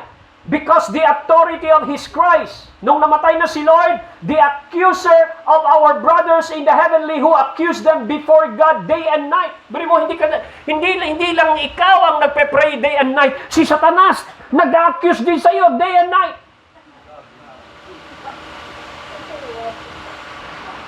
Ang sabi niya, dahil namatay na si Lord, He who accused you day and night, sabi niya, before our God day and night, He has been hurled down, kinas out na siya, and they overcame him by the blood of the Lamb and by the word of their testimony. So, alam niyo, sa korte, makinig ko kayo, pag merong witness, yung testimony ng witness na yon, it's either magpapalaya sa iyo, o yung witness na yon ay magdidiin sa iyong kaso. So, sino ang witness doon sa trono in your behalf? Alam niyo, sinabi doon, they have the word of God, the word of their testimony. Sino yung there? The same. Word of testimony. Ano yung word of testimony na yon? Kung titignan natin yung word of testimony na yon, nandun yun sa Revelation 19 verse 10. At this, I fell at his feet to worship him. But he said to me, do not do it. I am a fellow servant with you, with your brothers who hold the testimony of Jesus. Sino ang nagte-testify sa'yo? Sino ang nagkatulong mo para ma-acquit ka sa kaso mo? May nagte-testify sa'yo. Si Jesus. Siya ang nagte-testify. The testimony of Jesus. Worship God, for the testimony of Jesus is the spirit of what? Prophecy. Kaya kapag inaakusahan ka ng kaaway, si Jesus tumatayo bilang attorney mo at nagte-testify, yes, nagawa niya yon, Panginoon, but I testify that He is forgiven by blood. I testify, yes, nagkamali siya, but by my stripes He was healed. That is the testimony at the right hand of the Father. He is testifying of your salvation. He is testifying of your potential.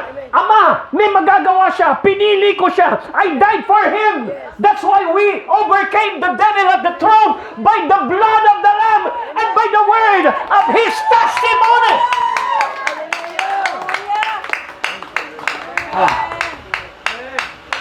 Naintindihan po niya? That's why when we pray using His name. Amen. Bakit? Nandun yung authority sa kanyang pangalan. Pray in my name. Bakit? Kasi wala nang i-honor sa korte. Hindi ikaw ma-honor sa korte. Ang ma-honor sa korte ay ako. Amen. Amen. Yes. You will ask the Father in my name. Amen. And the Father will answer you. Amen.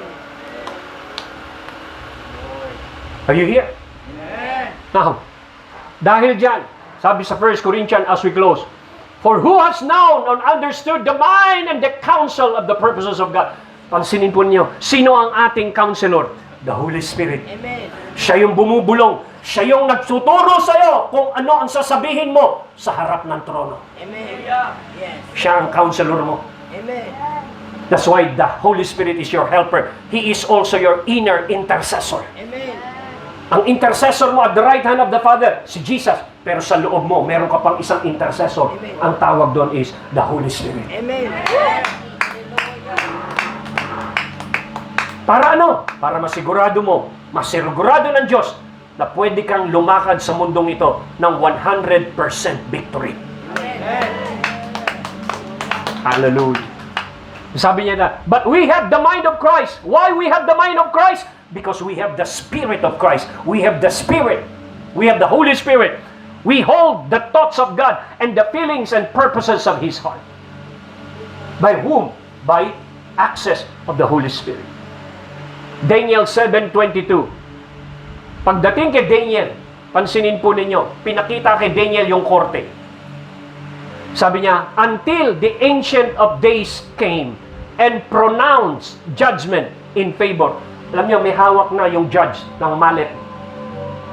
Pagpukpok noon, magre-release na siya ng verdict. At ang sabi noon, He released and pronounced judgment in favor of what? The saints of the Most High. And there will be a time, the time came, when they possess the kingdom. Nag-declare, pumukpok na ang judge at ang sabi, hallelujah, ito ang aking verdict. And my favor is not with the accuser of the brethren. My favor is with the saints. Hallelujah.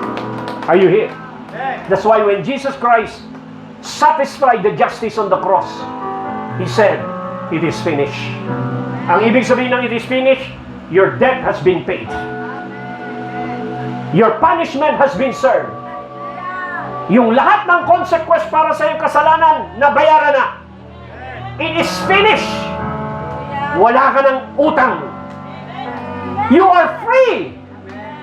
Hindi yata kayo masaya rin. Now listen. Sabi niya, sabi rin na. So makikita po natin na lahat po tayo at this point of time. Ano ang nasa sayo ngayon? You try to assess the situation that you are in right now. Maybe you are fighting something, but you are not fighting it on the court. Maybe you want to change something sa iyong buhay, sa iyong pamilya, sa ministry mo, na gumanda. I want to tell you this, fight it on the court. Alamin mo kung ano promises ng Panginoon sa ipinaglalaban mo. Alamin mo kung ano ang constitutional rights mo na pwede mong ipaglaban sa harap ng trono. Sabihin mo sa Kanya. You can come to God right now. Come boldly to the throne of grace right now. Everybody, lift your hands. You begin to pray right now. Come on. Hallelujah. You come to Him at the throne. In the name of Jesus, when the judge entered, the 24 elder worship Him.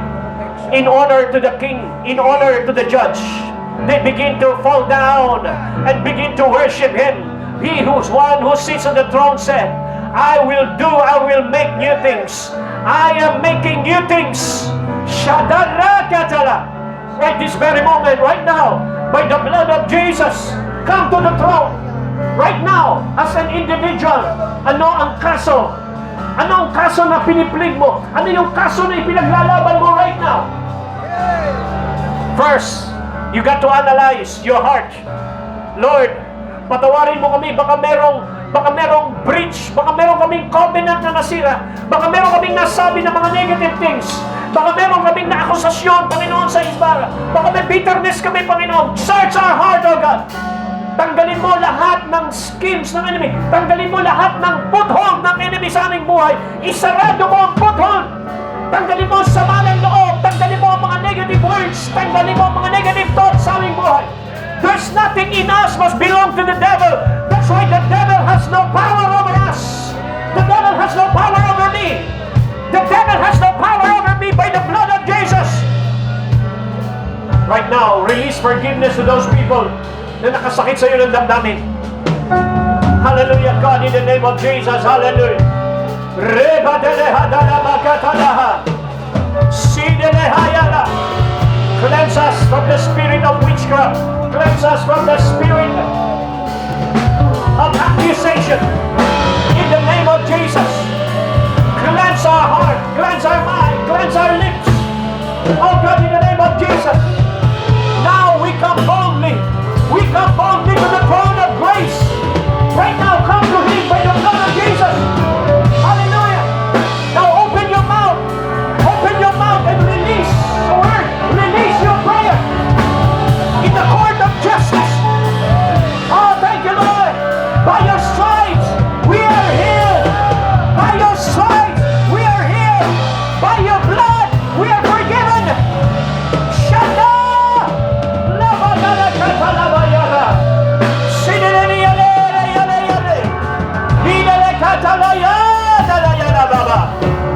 In the name of Jesus. Hallelujah, God. Oh, hallelujah.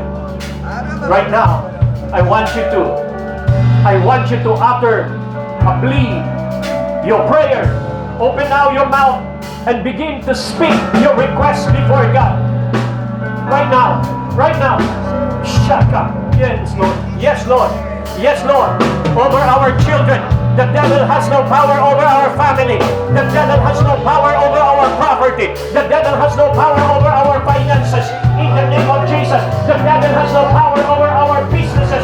In the name of Jesus. The devil has no power over our physical body. In the name of Jesus. Hallelujah, Lord. Hallelujah. Forever, O Lord. Forever, O Lord, your word is settled in heaven. Your constitution, your promises. I hold on to your word. I hold on to your word. I hold on to your covenant blood. Oh,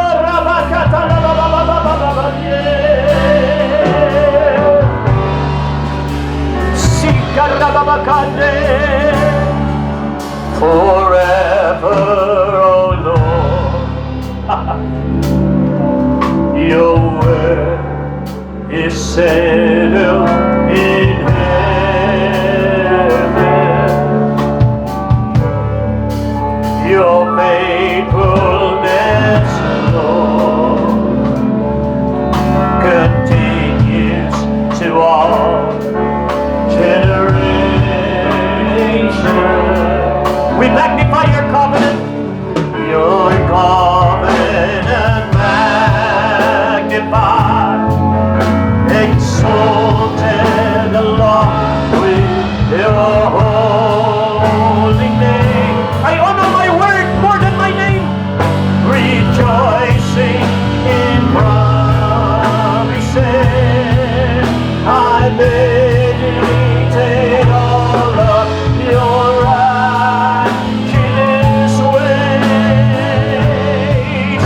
of the saints.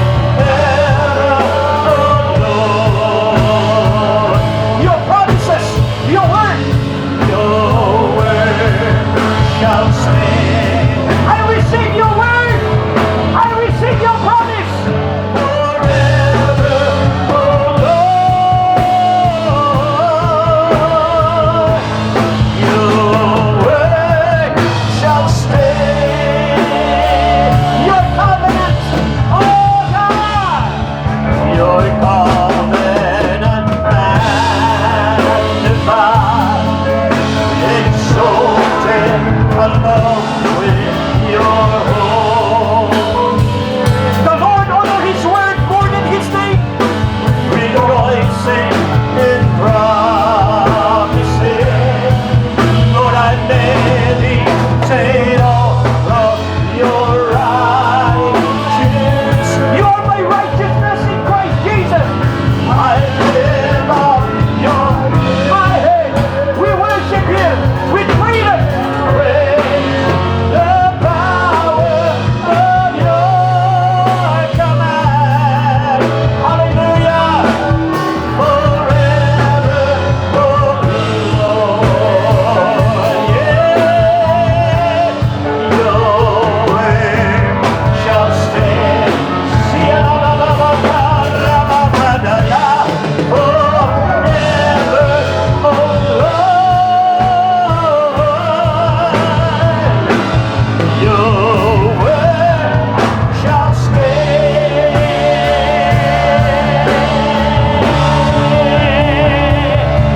For your name above all names. We crush the enemy in the name of Jesus. Get out in our family. Get out in our body in the name of Jesus. Oh, get out in our businesses. Get out.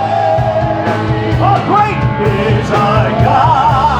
Oh, your name is above every name. Hallelujah.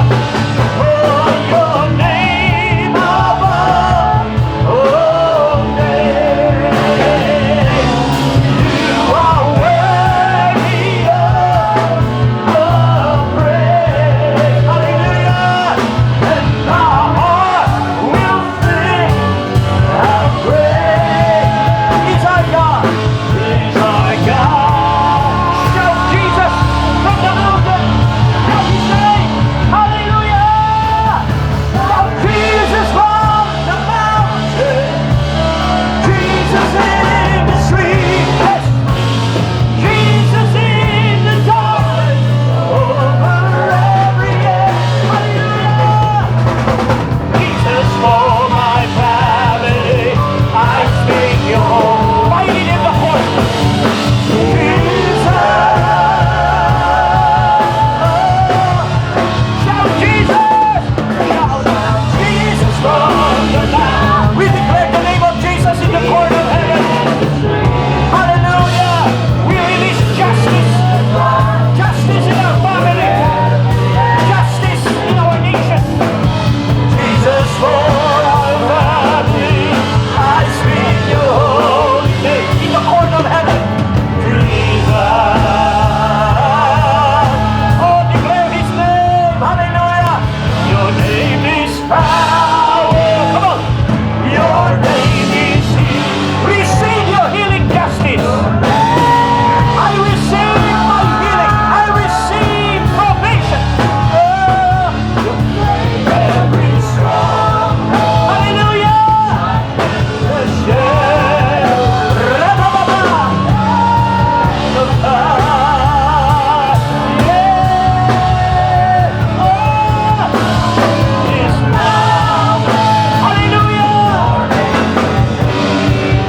Yes, God.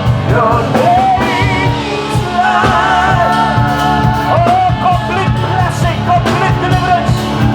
Every stronghold shall to the shadow. First light. Hallelujah. Right now, you are in the court of heaven right now. Why don't you claim right now? Stand your rights. Release the promise. Remind God the promise. Remind God the promise of healing. Remind God the promise of victory. Remind God the promise of forgiveness. Remind the throne. Remind the court of heaven. Hallelujah. Thank you, Lord. Thank you, Lord. I claim it, Father, in the name of Jesus. Jesus is testifying on our behalf.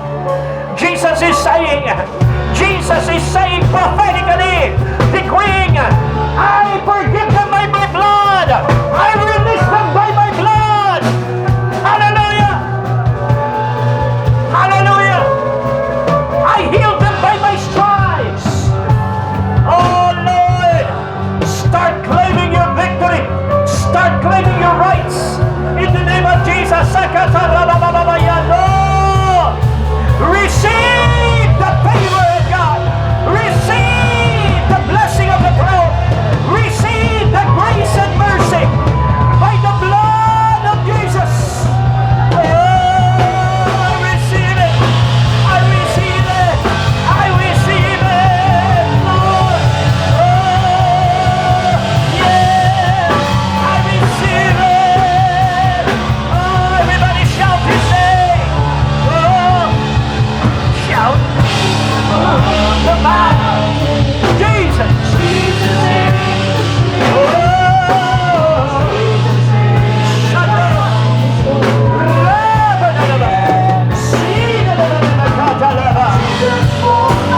Yes, sir, God. In our family, in our spirit, in our soul, in our body, breaking every generational curse from the bloodline to the sin line. Break the curse. Release the blessing. Oh, in His name, we claim the blessing. Oh, Jesus, for my family, I sing your holy name. Jesus. Hallelujah, your name is power. Your name is power. Your name is healing. Your name is life. We receive it. We receive it, oh God. Receive the deliverance. Receive the healing. Receive the healing. Receive it. Receive that new strength. Receive that new revelation. Receive that confidence. Receive that strength right now. Receive it. In the name of Jesus. Oh, Rabaka. Just receive. Just receive. The favor of God. The mercy of God. Hallelujah. Thank you, Jesus. Thank you, Jesus. Break every strong. Shine through the shadow. The heaven is open for you. The angels of God was dispatched to answer your prayer. Receive the answers to your prayer. In the name of Jesus, receive. Receive it. I receive it, God. I receive your victory. I receive it. Hallelujah. We receive it. We receive it. Hallelujah. We receive it, God. We receive. Hallelujah. We receive. Thank you for the walls of protection in our family, in our property, in our businesses. I declare restoration of everything the devil has stolen in our life. Hallelujah. Yes. Thank you, Lord. Hallelujah. Give Him thanks. Selyuhan mo ng pasasalamat ang tinanggap mo ngayong umaga. Salamat, Panginoon. Salamat sa iyong anointing. Salamat sa iyong kapangyarihan. Salamat, O Diyos. Salamat. We give you praise. Lift your hand. Take time to thank Him. Oh, hallelujah. Thank you, Jesus. Thank you, Lord. We bless you. We bless you. We carefully bring back to you, Father, all the honor. Thine is the kingdom, thine is the power. All the glory belongs to you. In Jesus' wonderful name, everybody say, Amen! Hallelujah! Praise God!